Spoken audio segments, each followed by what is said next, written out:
Tonight, the $4.4 million upgrade to Port Lincoln's London Street Bridge officially opened, and the bold business plan to build a beach resort in Wallaroo.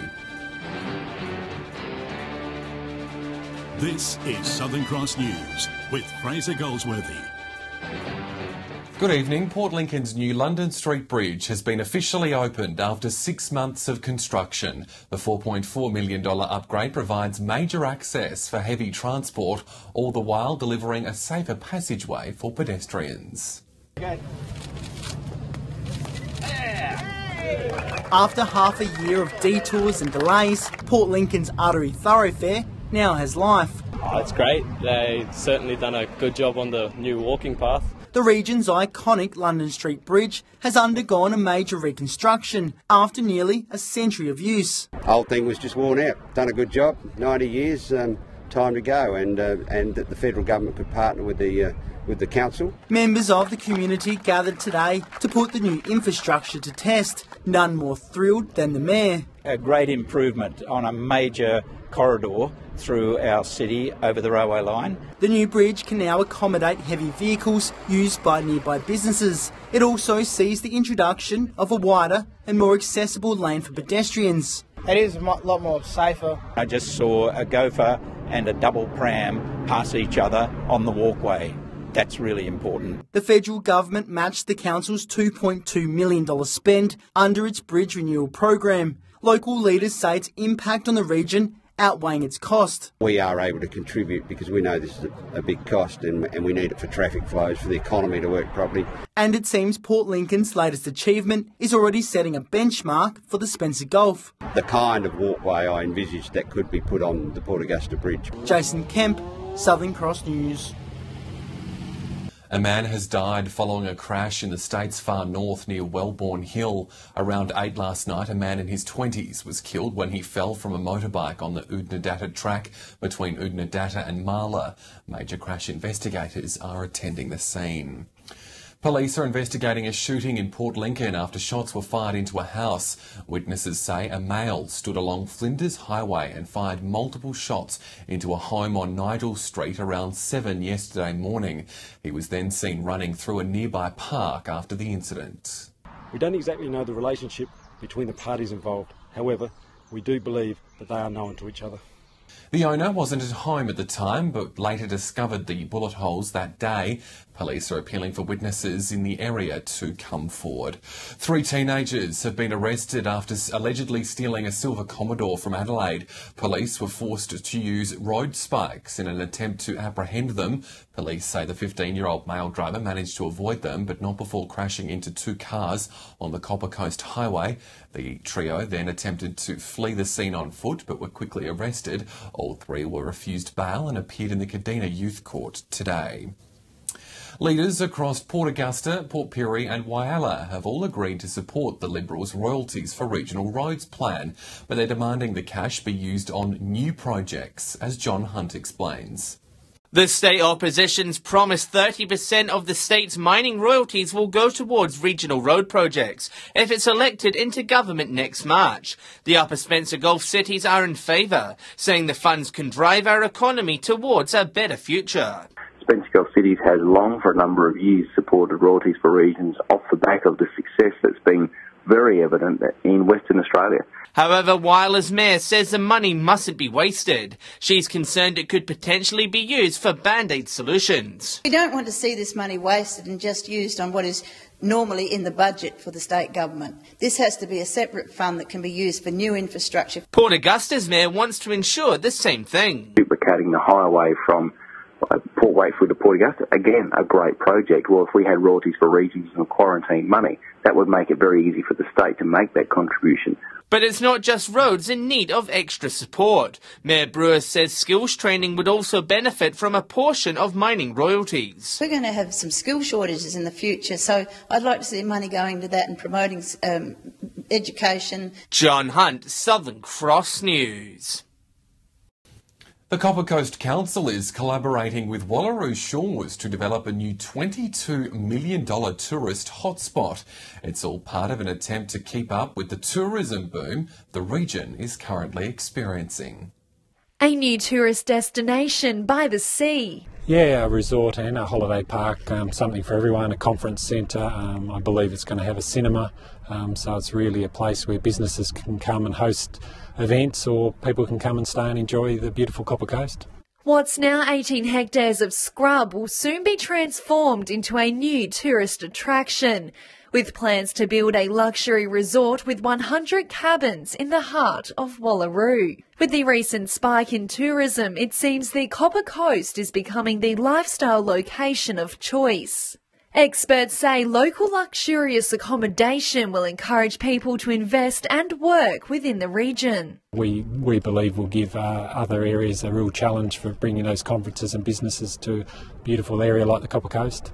New housing allotments will be built nearby, with construction on developing a road connecting the project to the Wallaroo city centre beginning this week. The Wallaroo Shores Resort's expected to create over 200 permanent jobs, accommodating for large tourist groups, and it'll put money back into the pockets of local businesses. It's around a kilometre of road, and it will open up around 100 residential allotments, but also activate the tourism site that we're standing on.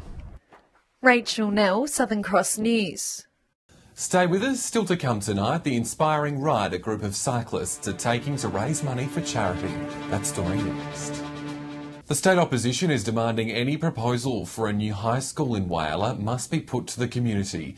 The Shadow Minister for Education has cast doubts over consultation processes on the proposal, which the government has strongly denied.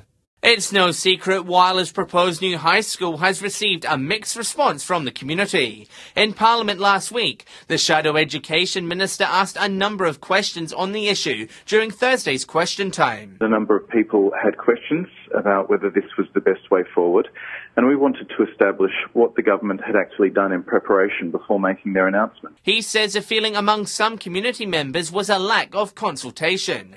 If a majority are opposed to the move, he wants them to be listened to. We need an assurance that if those local communities come back with a response saying they don't wish to close their existing schools, then they will be listened to. Those comments drawing sharp criticism from the government. When the Liberals fully acquaint themselves with the facts and why we're doing this, even they will say, yes, this is in the interest of Whyalla students. He says consultation has been extensive, with a 7th-month feasibility study conducted into the proposal last year. Students were consulted, ex-students were consulted, teachers were consulted, an online survey that anybody could have completed.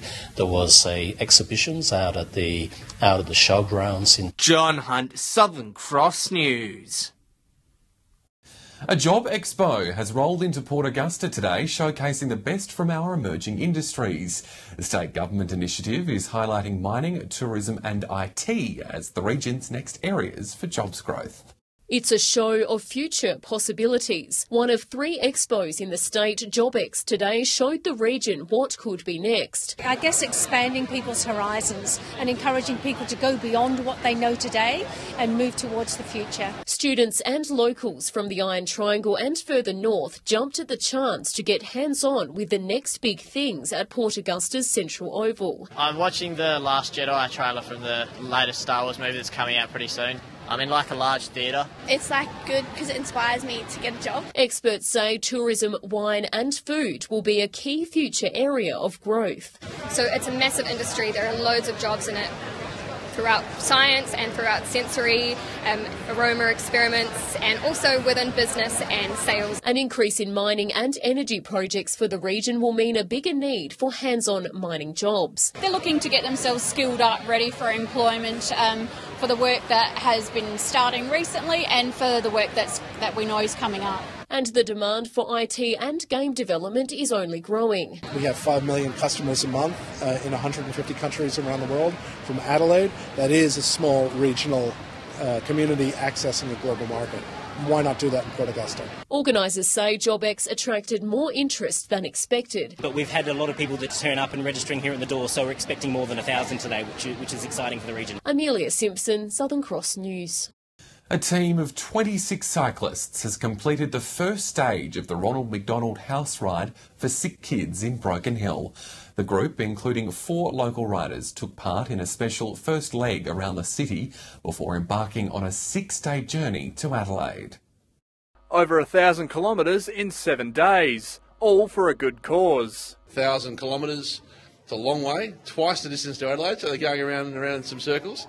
But they'll raise a lot of money, and they've raised hundreds and hundreds of thousands of dollars, millions over the years. The Ride for Sick Kids raises money for Ronald McDonald House in Adelaide, which provides accommodation and support for families dealing with seriously ill children. Former AFL Footy Show host Craig Hutchinson and retired Hawthorn Premiership player Campbell Brown helped kick off the event on Saturday night. Being a new father myself, just had a kid a couple of weeks ago, it really hits home watching some of the vision we saw today of what some of these families and the children have to go through. The riders set off on the 116-kilometre first day in the early hours of Sunday morning.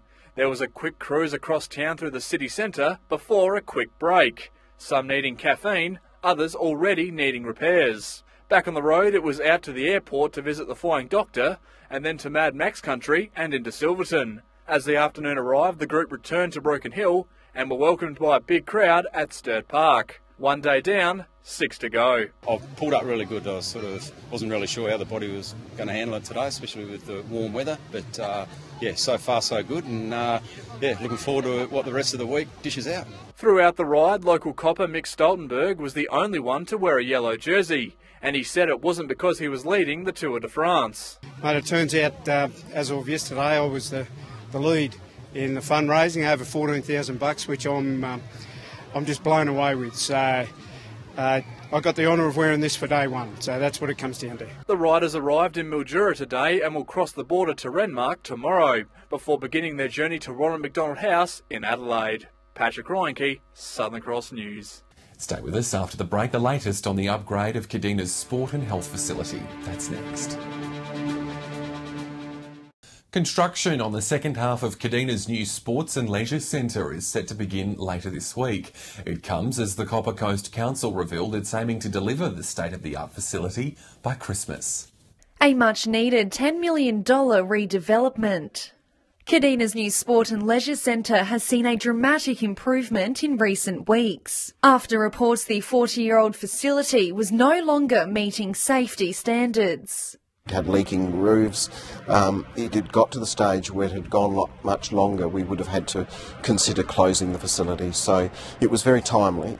The first half of the redevelopment is now open for the public to enjoy, just in time for summer. A new swimming pool and basketball courts encouraging residents to get active. We've been able to pull all the sporting bodies from tennis, basketball, netball, the gym and the swimming pool all in one as the new Copper Coast Sports and Leisure Centre.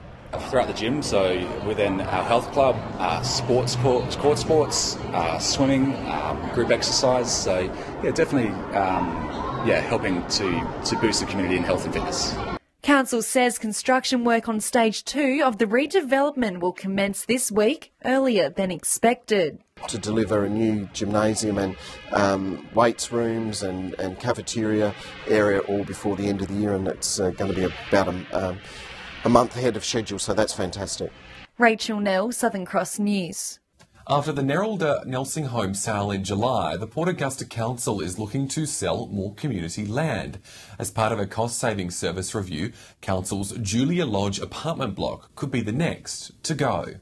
The sales of the nursing home and Ramsay Village saw the council bring its books back into the green by around millions of dollars, and it's looking to balance the budget even further. Reality is we've got to a point then, why are we paying for this asset? In September, as part of its service review, council decided to begin a process of revoking the classification of land as community land after consulting with the community.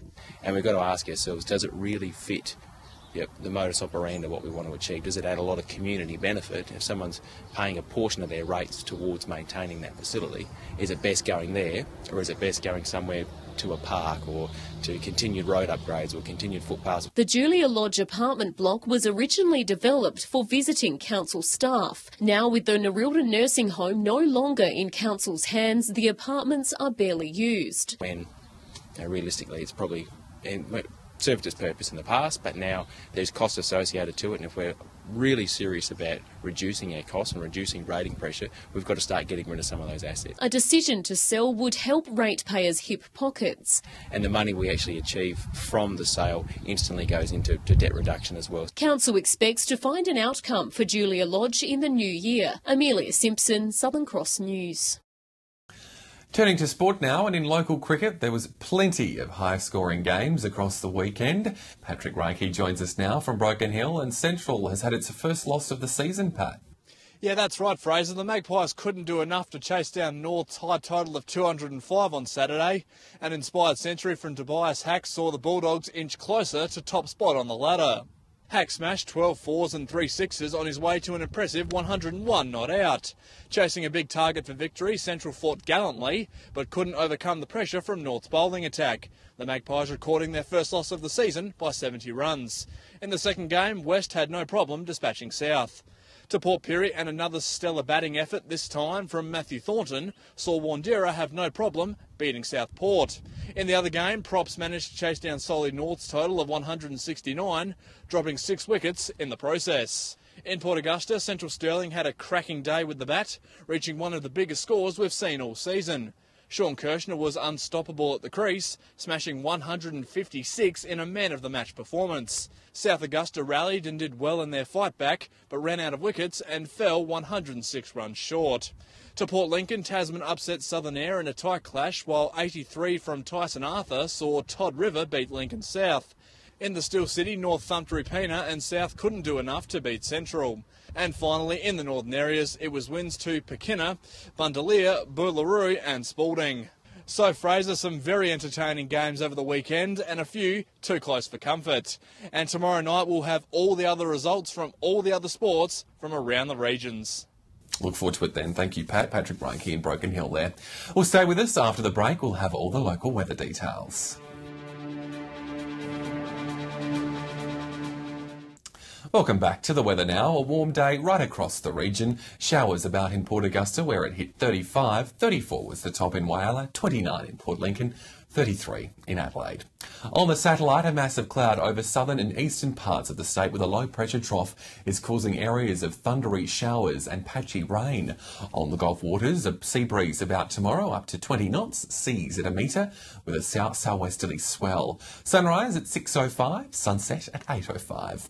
Another hot day tomorrow, a top of 36 in Port Augusta, 34 for Whyalla, 32 in Port Lincoln, a warm 35 in Port Pirie, 33 for Broken Hill, Cleve and Kadena.